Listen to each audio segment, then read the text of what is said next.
Disclaimer!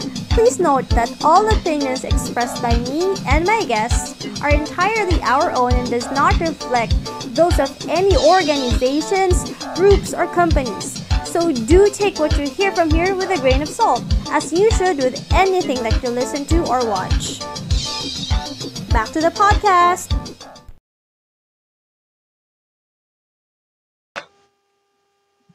Hi friends, welcome to Jesus, Jira, and Matcha. And if you've been with me since the Tita's Declassified Survival Guide days, alam nyo na this is still me. Still your tired tita, still your working mom by night. When I started, I was a working mom by day. But I'm still your dependable ate, still your corporate survivor, still your pagod pero push na storyteller. Pero bakit nga ba tayo nag-rebrand? Kasi life rebranded me first. Somewhere between the deadlines, the anxiety, the night shifts, the responsibilities, the expectations, the heartbreaks, and the quiet moments with God at 3 a.m., I realized that I wasn't surviving anymore. I was carrying through my life with these three things. First is Jesus, my faith. Everything that you do should be centered around your faith. Without Jesus, your life is meaningless.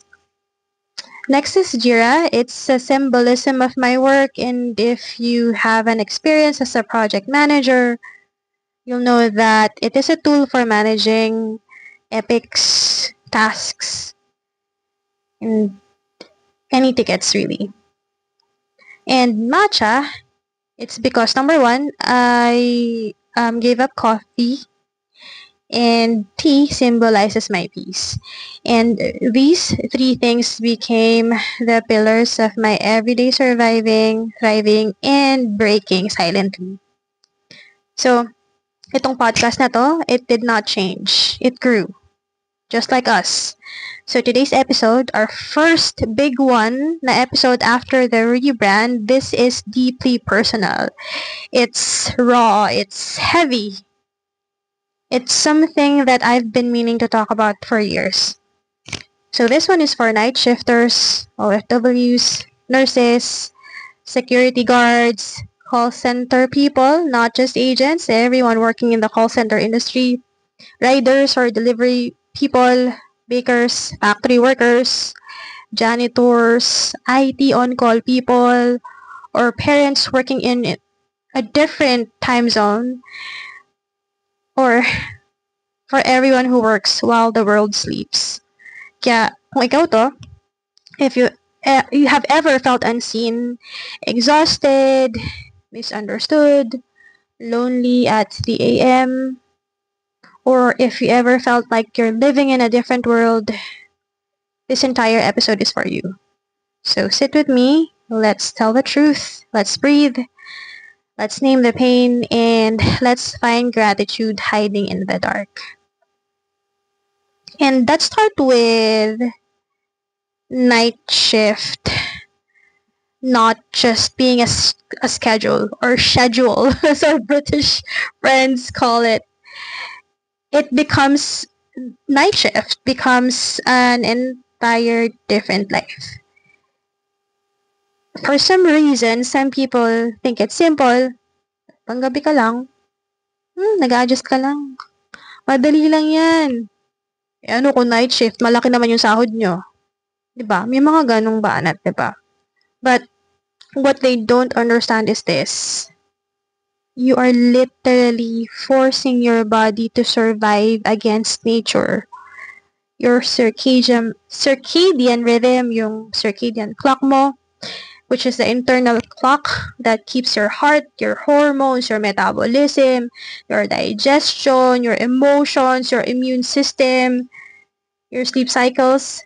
That is what keeps all of those working properly. That gets flipped upside down. Your organs are confused. Your hormones are confused. Totoo nito. Sa akin, ang ilang beses nang nagkaroon ako ng pabalik-balik na hormonal imbalance because my body, my hormones are confused. Your brain is confused and your life becomes upside down. And the world doesn't stop for you. Your children expect you to be awake when they're awake. Your partner, your husband, your wife expects you to be emotionally present, and your body expects you to sleep. Your job expects you to be alert. Your parents expect you to be able to call, and your friends expect you to show up. Your responsibilities expect consistency. But your body is begging you to rest. Night shift is not just about fighting sleep, it's fighting biology. The science is brutal because night shifters have a higher risk of developing heart diseases, higher risk of hypertension, diabetes, or diabetes, diba? Stroke, gastrointestinal issues, depression and anxiety, and certain cancers. Night shift is probably carcinogenic. Yes, risk siya. Because your body is not naturally built for this life, but you learn to live it anyway, diba? The real symptoms that us night shifters hide are chest tightness around mga madaling araw, 2, 3 a.m., mga ganon. Random dizziness during rest days na akala mo imahinasyon mo lang or nag-OOA ka lang. Brain fog that makes you forget basic things. Hindi lang yan signs of aging, guys. May brain fog ka talaga if you're in the night shift. Emotional numbness na feeling mo minsan, actually, hindi mo na alam minsan kung ano yung nararamdaman mo. Diba? Anxiety that spikes for no reason. Diba? Acidity sa stomach. Mga ina-acid dyan. Mga kailangan na ng Tums sa tabi at Kremel S sa tabi. Diba? Severe headaches, weird sudden sadness that's connected to probably your hormones or depression or anxiety. At yung immune system mo nagka-crash siya, mas madali kang magkasakit. Yung iba, lack of appetite or overstimulation of your appetite. And then, your body oversleeps on days off because your body can't keep up. But the truth is, kahit quote-unquote bawiin mo yung tulog mo, hindi pa rin siya talaga nababawi. Again, hindi signs of aging yan, guys. These are bruises of living against your natural, well, your biology, really. But one of the worst part is the loneliness because you're awake when your world is asleep.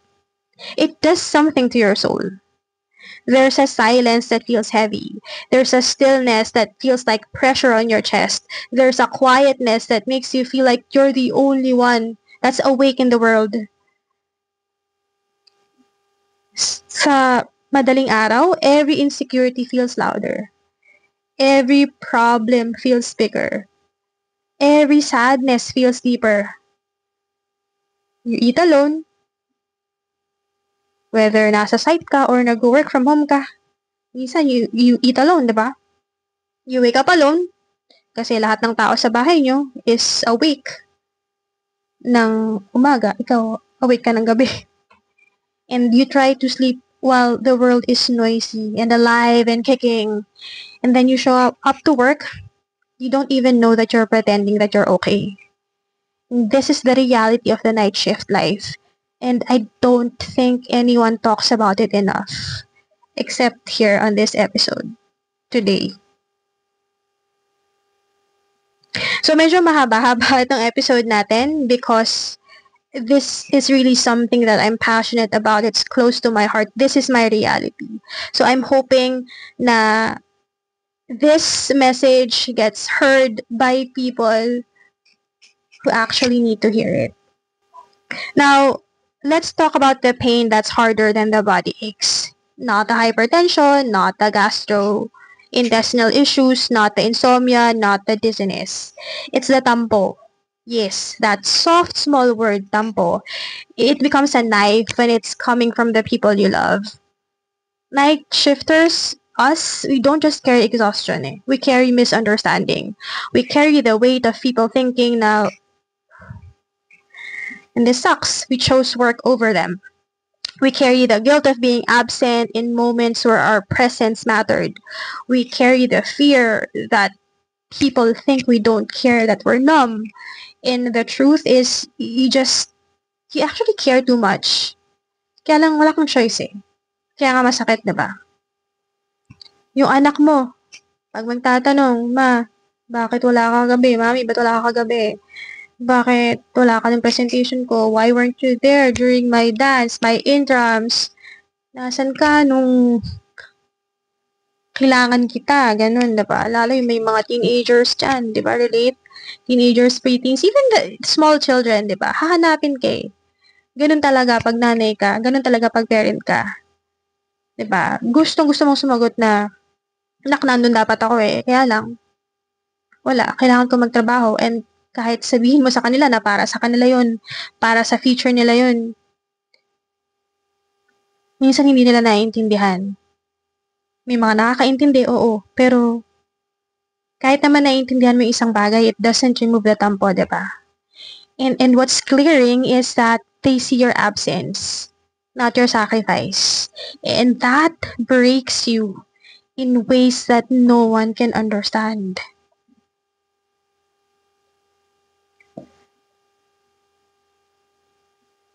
And then your partner or your spouse tells you na, I miss you, hindi na kita nakakausap, hindi na tayo nagkakaabot, hindi na tayo sabay natutulog, parang wala ka ng energy, parang sinasadya mo na ganyan yung schedule mo, sinanay mo na yung sarili mo, pero ikaw, inside, you're barely surviving. You show up to the living room and sit down, yung umaga niya, gabi mo, diba? But dahil dun, your brain is kind of shutting down. You want to connect, you want to listen, but your body is exhausted and it pulls you into this state of tiredness or sleepiness na wala sa lugar, diba? So, instead of saying, I'm just exhausted, wala, ganun talaga. Minsan, napapasorry ka na lang at minsan hindi ka nga mag-sorry kasi parang wala, yun yung realidad mo eh. Diba? Because it's something that you can't control. It's hard to say sorry for something that you're doing for them, diba? Then your parents ask, or say na nakalimot ka na, hindi ka na tumatawag, hindi ka na dumadaan. But it's not really forgetfulness, it's fatigue. It's being in the wrong time zone. It's your body begging for rest. And the worst part is sometimes they think that you don't care. Sometimes, disclaimer, sometimes. But the truth is, you think about these things and you care and it hurts inside. You keep every pangaral, you read the messages, you save the photos that they send. But sometimes, wala, sinzone na lang kasi you don't have the energy to reply. And you can't control that sometimes, diba? And here's another painful truth that nobody talks about. Medyo mahirap siya sa akin kasi hindi ako very touchy-feely na tao, no? But your family misses you. You miss them. And both sides think that they're the only ones hurting. Everyone makes tampo. Or tampo na natabunan. It sometimes becomes anger, diba? Pero sa totoo lang, walang may kasalanan. Pero lahat, may nasasaktan, diba? May sakit na nararamdaman or may anger na nararamdaman. They see your empty seat sa kainan or pag matutulog na, diba?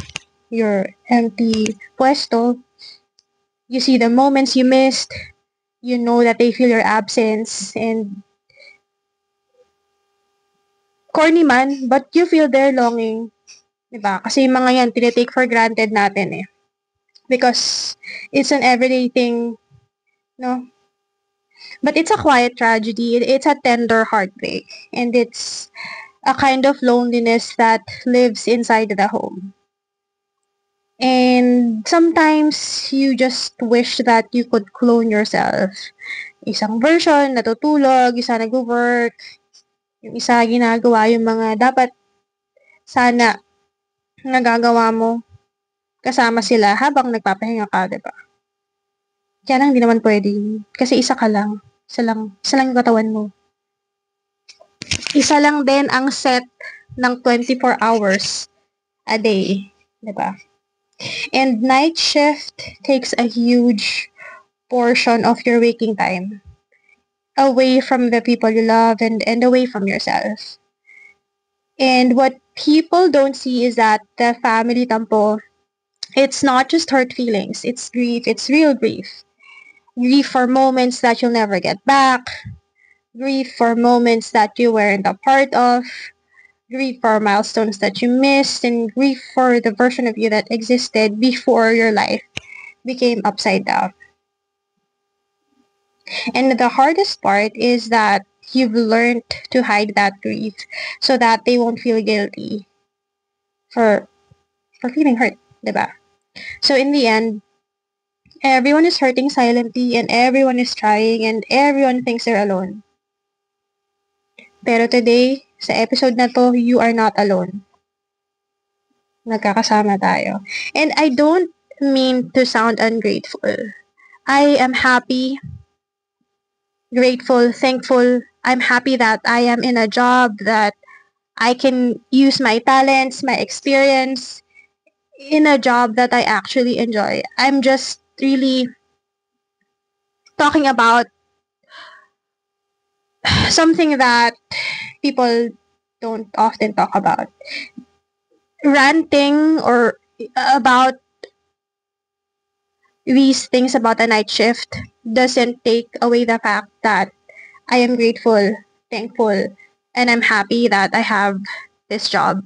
And I'm sure everyone feels that way as well. Because yung job na to, ito yung tumutulong na bumuhay sa pamilya mo, di ba?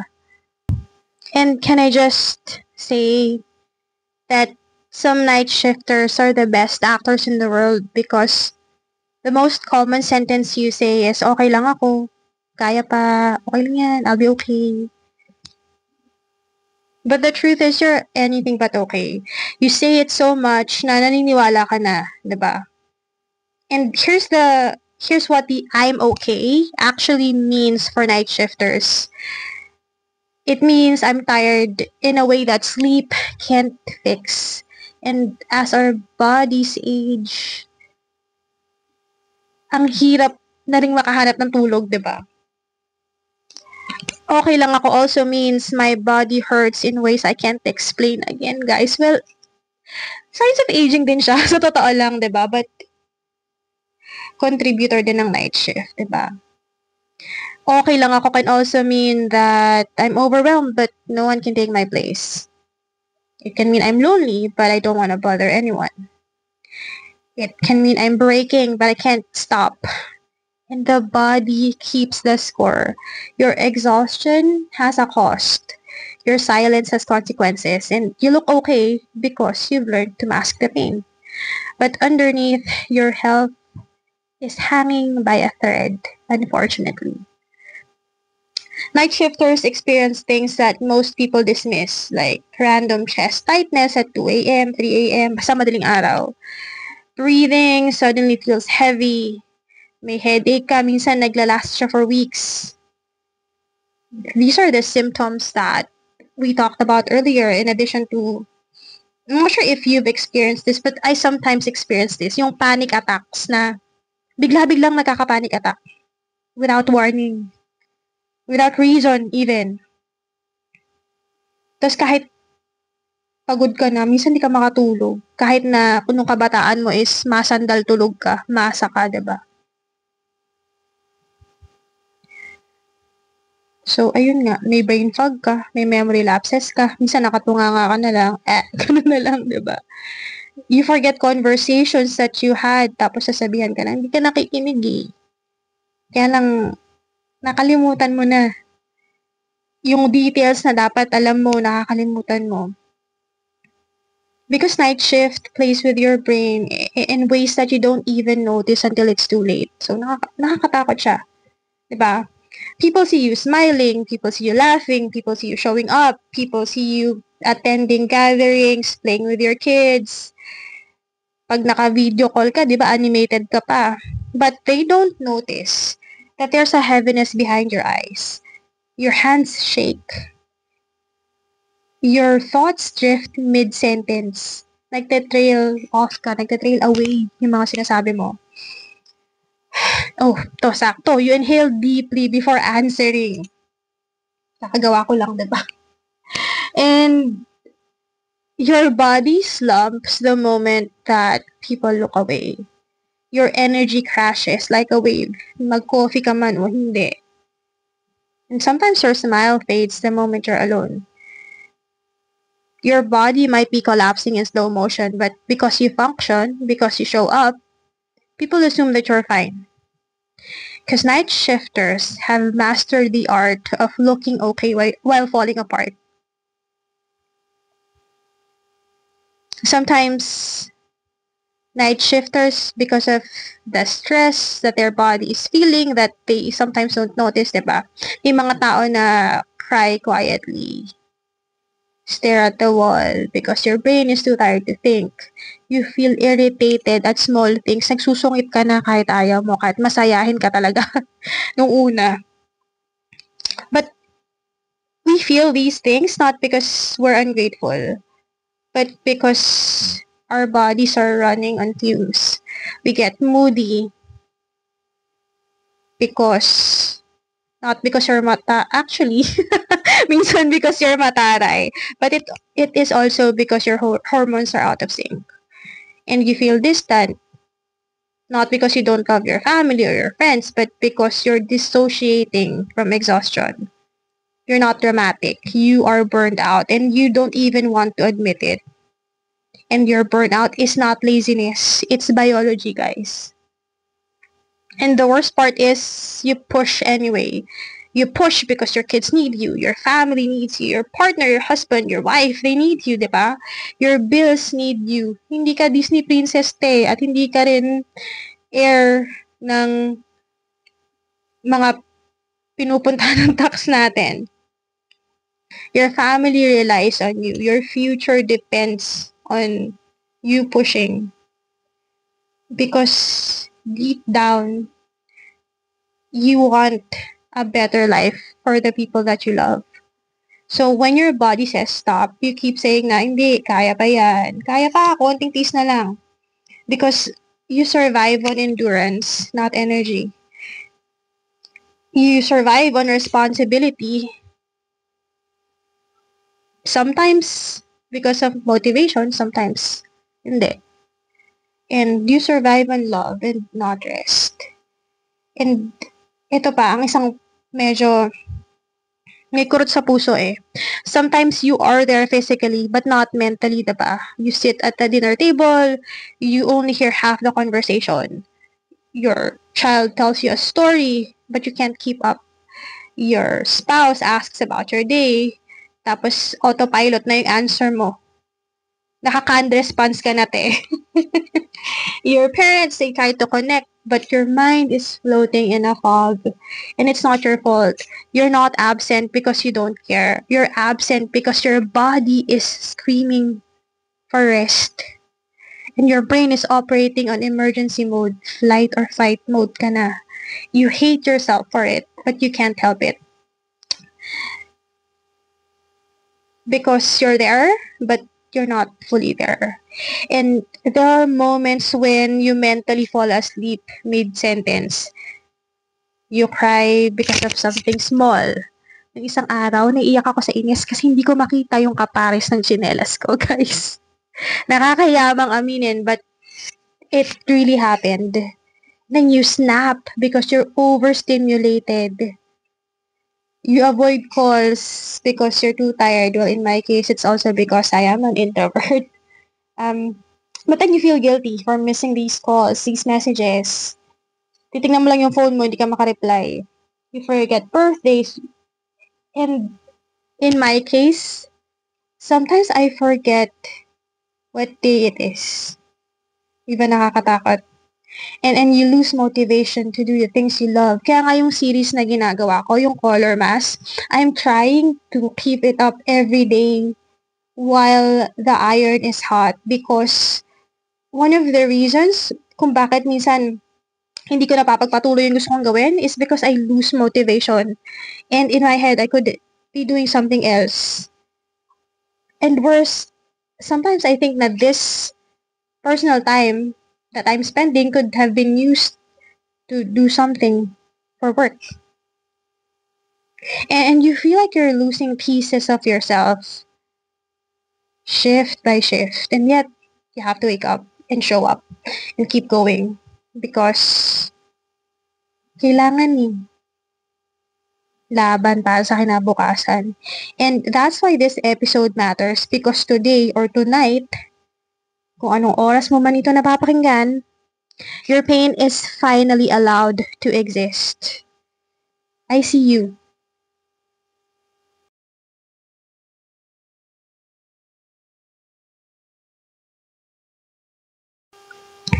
You're grieving inside every single day, every single shift.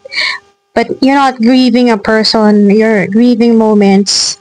Moments that you watched slip away while you were working or probably while you were sleeping. And these moments, they never come back. You can never get them back. And this grief doesn't scream, it whispers. It nags softly, it hits you when you least expect it. It hits you when you scroll through the family group chats, when you see photos that you weren't in, when your child says, anong oras yung uwi mo? Or in my case, magsasite ka ba ngayon, mami? It hits you when your spouse sends good night at 10 a.m. or 11 a.m. It hits you when your body's awake but your soul feels absent. It's not small, it's not part of the job, it's grief, it's legitimate grief. And let's name them. Let's finally put them into words. You missed birthdays. Sometimes not just one, multiple, different people. You've said happy birthday half asleep to your loved ones or in a rushed video call. Mga kapatid mo na nasa ibang bansa, nasa ibang lugar, hindi mo na nakakontak. You missed, and this is applicable for probably parents who have very small children. You sometimes miss the first steps, the first smile, the first tooth. And you end up watching a pixelized video instead of the real moment. You miss Christmas Eve. You heard laughter from your family while you were taking calls, answering calls, having a meeting, finishing a report, or just sitting in a brightly lit office with dead silence inside your chest. You missed New Year's countdown. You hear the fireworks in the distance. You even see the fireworks in the distance if you're working in the office. But you were stuck in a cube in an office or maybe a hospital ward if you're in the healthcare industry. You smile at strangers instead of hugging your own family. You spend the holidays with them. You miss school programs. You say, I'll try, but your shift says otherwise. You missed conversations that mattered. The ones where your child opens up. The ones where your partner, your spouse wanted to talk because something came up at work. Big news, positive man or negative, diba? The ones when your parents, your brothers, your sisters tried to bond, but you didn't have the emotional bandwidth. Not because you didn't care, but because your brain was tired. You missed anniversaries, not because you're a bad spouse, but because night shift replaces romance with survival. And you missed yourself. Yes, ikaw. The hobbies you loved. The version of you with energy. I used to be able to work out several times a week, but now I'd rather sleep. You miss the version of you with dreams. You miss the version of you who laughed easily because night shift rewrites your entire identity without asking permission.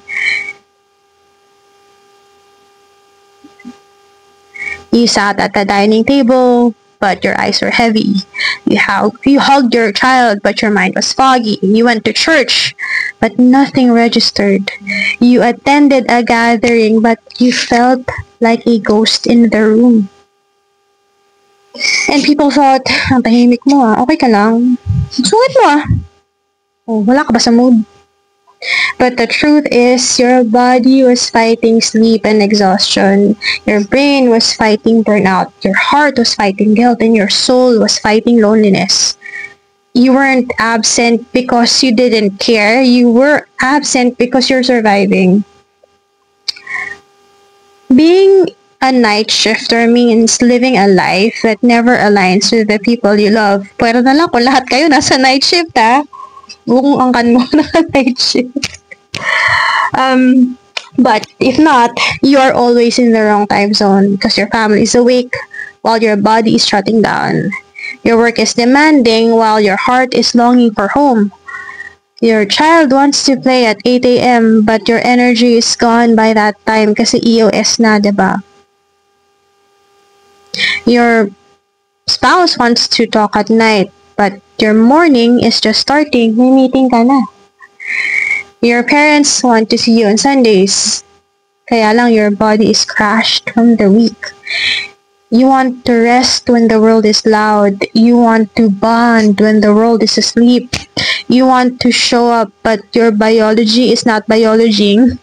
Your body is not cooperating.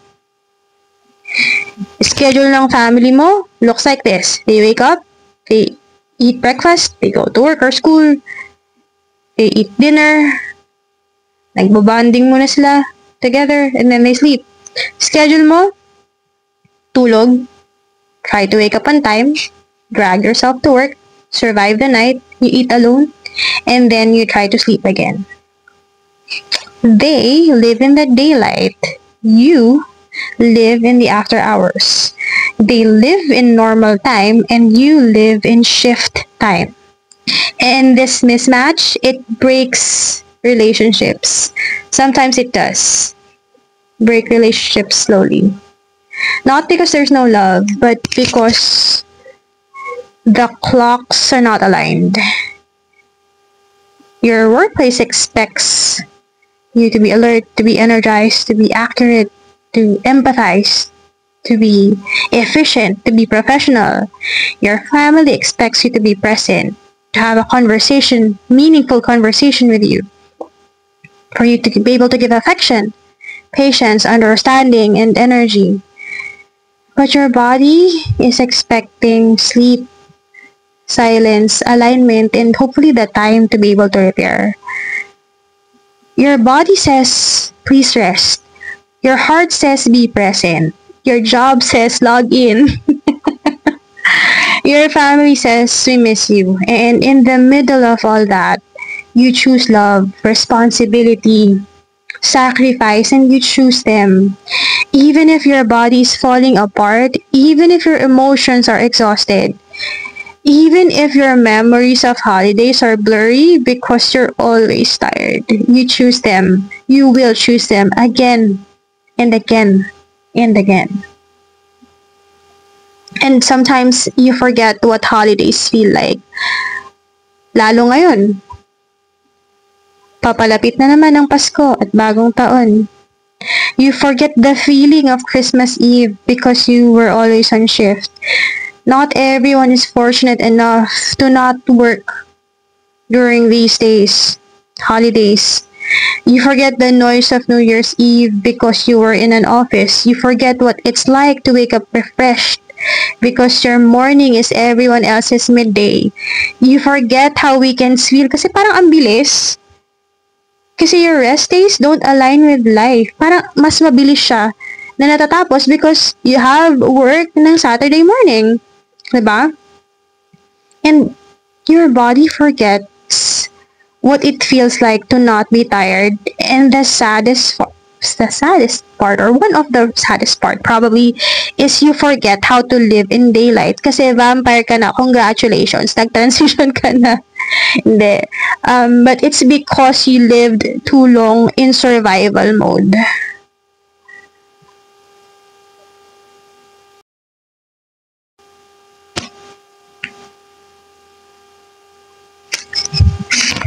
Let's go deeper, not emotionally but physically, because night shift doesn't just hurt your feelings, it hurts your body, your organs, your future. Sometimes your life expectancy because, well, it is what it is. People sometimes romanticize the night shift. Mas malaki yung sahod, extra pay, flexible, walang masyadong traffic. Totoo naman. But the science tells a different story, a darker story, a story that most people don't even see because the damage doesn't show immediately. Night shift is sometimes called a silent killer. Not because it sounds dramatic or it sounds astig, but because it kills slowly, quietly, and invisibly. When your sleep cycle breaks, your whole system breaks with it. Your heart suffers, your hormones go wild, your appetite shifts unnaturally, your mood regulation collapses, your immune system weakens, your digestive system stops obeying you. Your memory swirls into a fog, and your stress hormones spike at the wrong time of day. That's why we night shifters often develop a lot of diseases that we mentioned earlier. And these diseases, each of them, pag mag-isa, standalone, harmful na. What if combined pa? It's a ticking bomb that your body is trying so hard to diffuse every day. Night shift was classified as Group 2A, probably carcinogenic, meaning there's real evidence that long-term night work may increase cancer risk because your body loses melatonin, which is the hormone that fights cancer cells and inflammation. Imagine that. You lose sleep and your body loses its own protection. That's why many of us night shifters say na, bakit parang ang bilis kong tumaba? Eh dati kahit mga 5 rice ako, hindi man ako tumataba, diba? Mga pinagpala na kahit gaano karaming kumain, hindi tumataba. Ngayon, sorry, hindi ka na immune. And then, napapansin ko na parang ang hina ako lagi. Parang wala akong energy. Dati, hindi ako nagkakasakit, pero dumadalas ako magkasakit. Kaka-recover lang, may sakit na naman. Kasi yung katawan mo is fighting harder than you think. Hindi to ka-OA yan, guys. Totoo to. And you're ignoring the symptoms kasi minsan iniisip natin OA lang tayo, diba? Arte mo naman, may ganun, diba? Pero yung totoo kasi kailangan magtrabaho.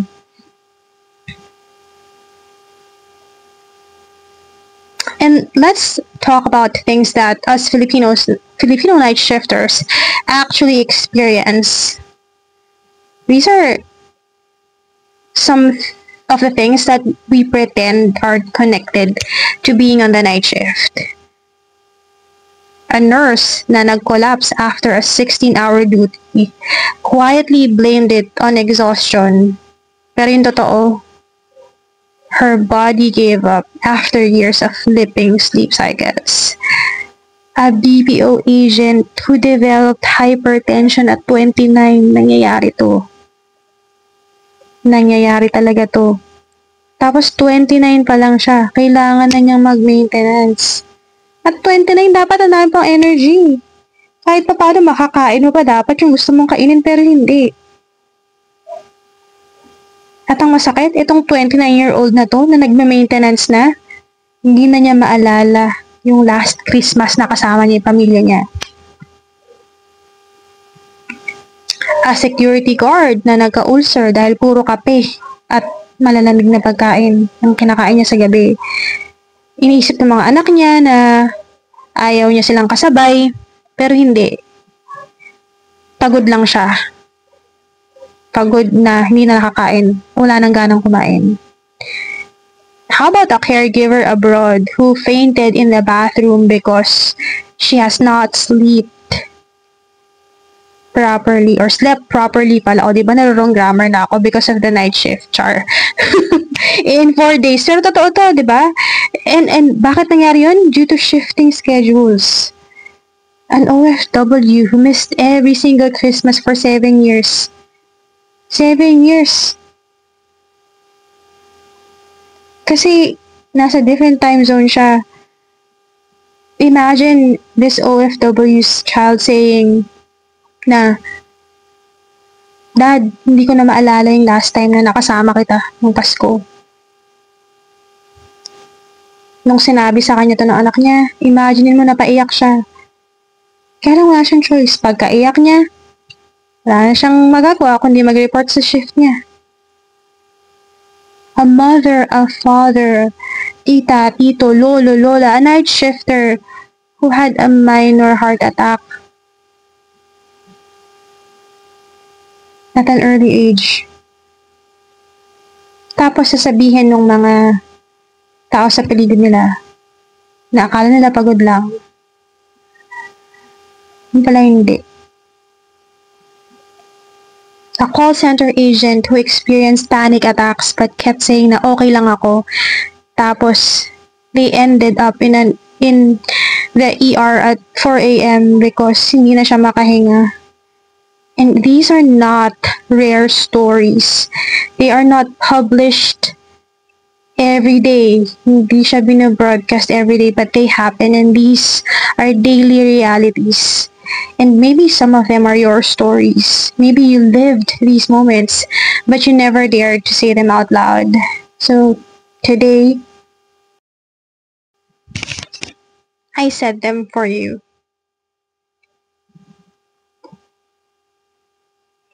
The loneliest part of being a night shifter, it's not the diseases, although it's nothing to not be worried about. It's not even the fatigue, it's not the insomnia, it's not the symptoms that you experience, but it's because, or it is, you go through all of these things silently. Walang nakakita ng midnight breakdowns mo, ng early morning anxieties mo, the chest pains, the stabbing chest pains that you ignore, the hyperacidity that you normalize, the shaking hands that you hide, and the headaches that you treat with coffee because coffee makes everything better, nga ba? Diba? And sometimes the tears that you wipe before logging in or before answering that email, and the loneliness and because of the isolation that you're swallowing whole. Night shifters experience isolation on a level that most people will never understand because everyone who loves you is asleep when you need them the most.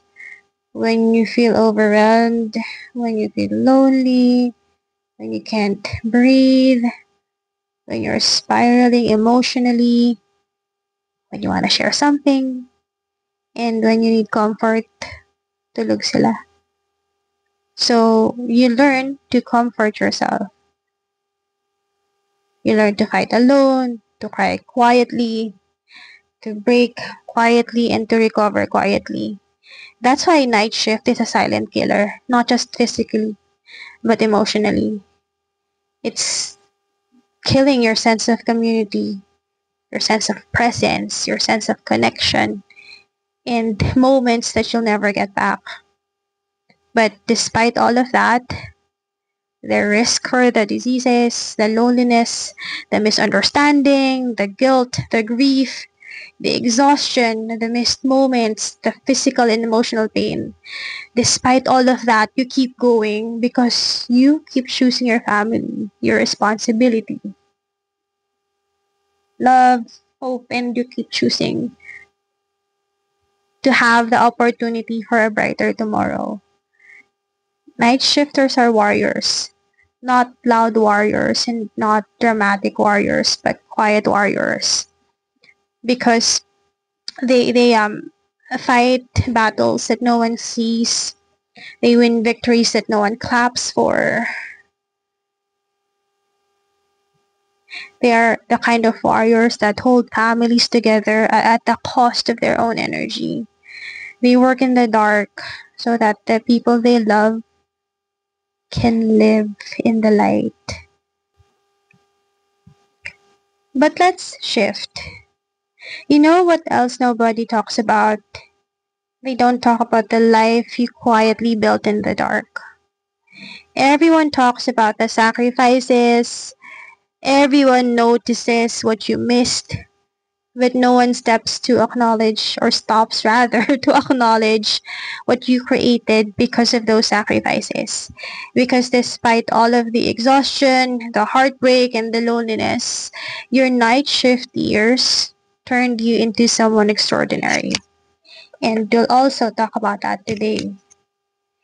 Night shift isn't just the things that you lost, it's also the things that you gave, the things you built, the things you protected. Your family sleeps peacefully because you work while they dream. And really think about that for a moment. Every graveyard shift that you survived paid for something. Tuition, groceries, rent, medicine, kasi nga 'di ba, signs of aging. Um, Probably your parents' needs, your children's baon. Not only that, your children's wants, yung mga gusto nila, your partner's stability, your family's stability, and your own survival.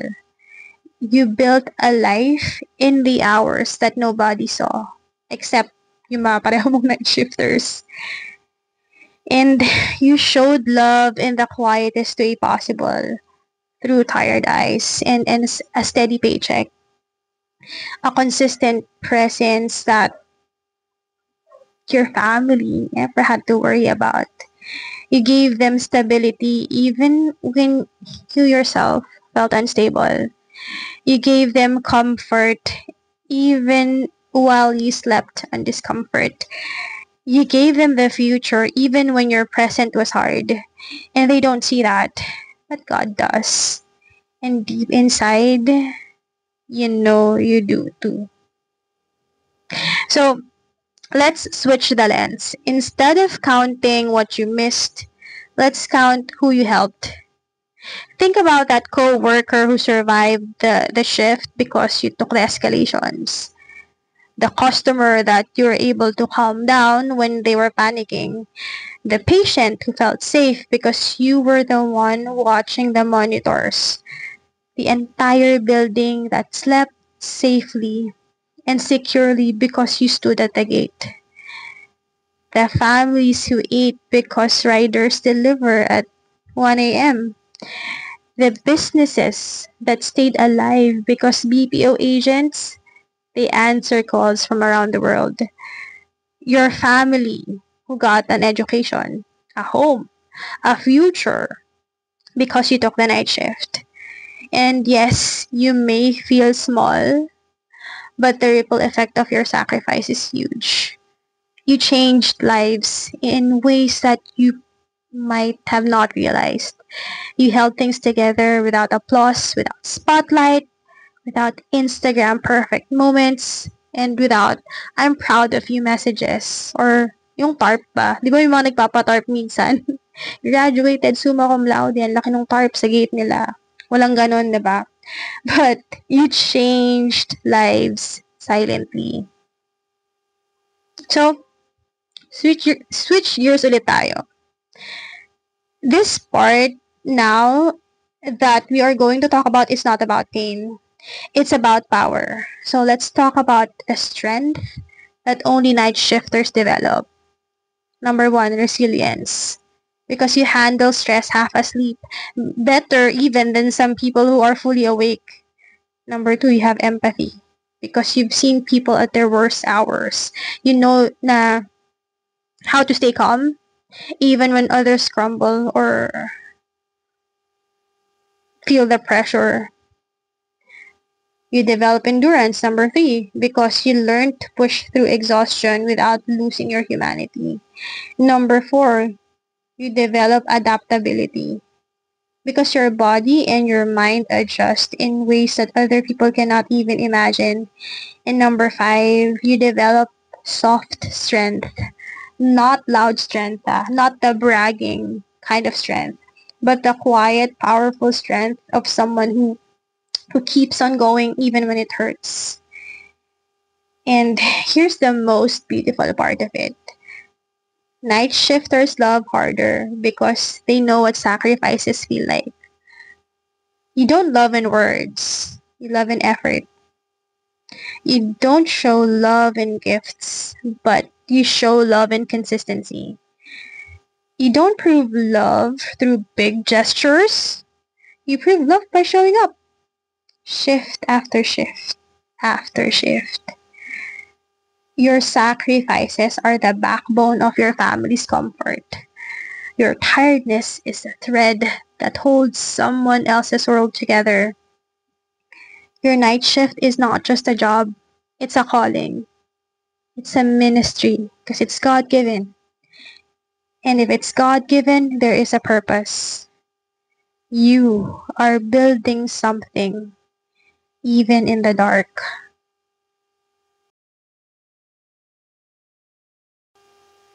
And before we end this episode, I just want to talk about gratitude. Not the Pinterest version and not the journaling version where you write 3 things that you're grateful for. Not the hashtag Thanksgiving version.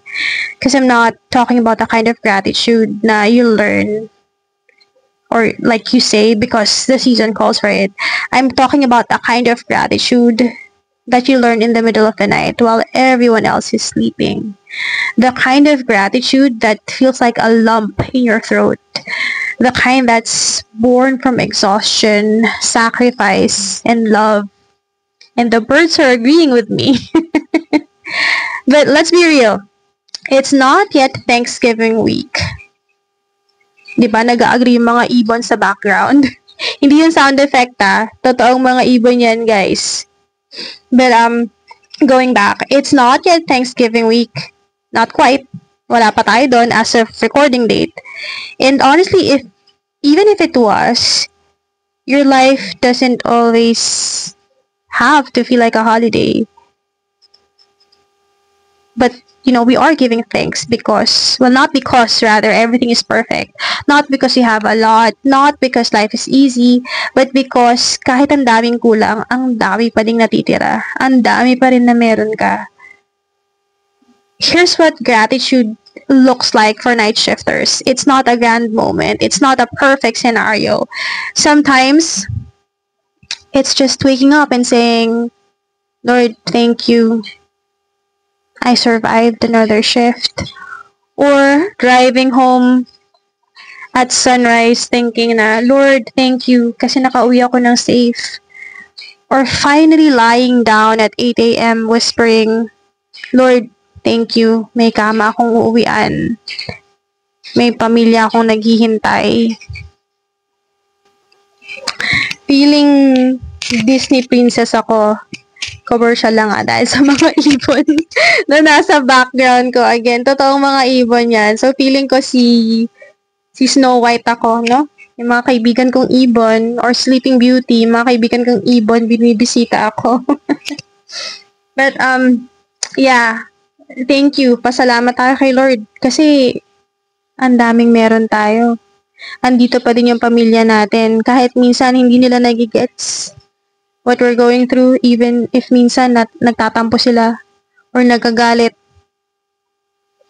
At minsan, mas madalas nga, hindi kayo aligned eh. But still, be thankful kasi you are loved. You have people praying for you. And you have a life worth waking up for. And the truth is that gratitude hits harder when you're holding by a thread. It becomes real, raw, holy, and sacred. So, today, tonight, this afternoon, anong oras mo man pakikinggan itong podcast na to, remember that there are people right now who would give anything for another ordinary day. There are people who just want one more hug, one more sunrise, one more shift, one more chance, one more tomorrow. And you're here. Yes, you're tired. Yes, you're worn out.